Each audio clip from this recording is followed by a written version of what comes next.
was 18 at the time at kaming dalawa lang kami ng mama ko ang nakatira sa bahay. Magkatabi kami ni mama matulog sa kwarto noon at sa bandang headboard ay ang 3 set ng bow window. Kalmado naman ang panahon ng gabing yon. Walang ulan or malakas pa ang hangin. Yung tipong mga tunog ng insekto lang maririnig mo. Nasa probinsya kasi kami ng Mindanao. It was around 1 to 2 a.m. nang bangungutin ako. May nakatitig daw sa amin ni mama sa may bintana na isang matangkad na entity. Mahaba ang braso at mga daliri nito at naka-outstretch sa may bintana namin at animoy sumisilip sa amin. Mahaba din ang buhok at natatakpan ang mukha nito. Ginising ako ni mama dahil umuungol na ako at pawis na pawis. Aktong pagbangon ko sa kama ay kitang-kita ko ang nilalang sa panaginip ko. Nakaharap ito sa akin at misto lang gustong pumasok sa bintana. Agad-agad kong pinailaw sa labas ng bahay at tumakbong palabas dala ang flashlight.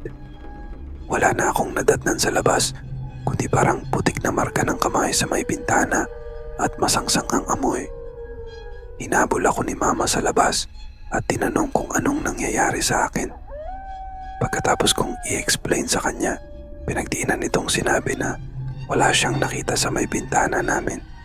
Kinaumagahan, nagpunta kami sa espiritista na kilala sa katabing barangay. Di ko pa nakukwento kay Manang Shirley. Ang sadya ko ay inunahan na niya ako at sinabing gusto akong kunin ng engkanto at dalhin sa kanilang mundo. Balak niya raw akong maging kapares ng kaniyang anak. Maging si mama ay di makapaniwala sa sinabi ni Manang Shirley. May binigay na instruction sa akin si Manang Shirley para daw lubayan ako ng engkanto. Pinagsindi ako ng 5 itim na kandila sa simbahan araw ng Biyernes. Tapos may pinabasa sa akin sa Latin. Magmula noon, nagsimula na akong makakita ng mga entity kung saang lugar ako makapunta.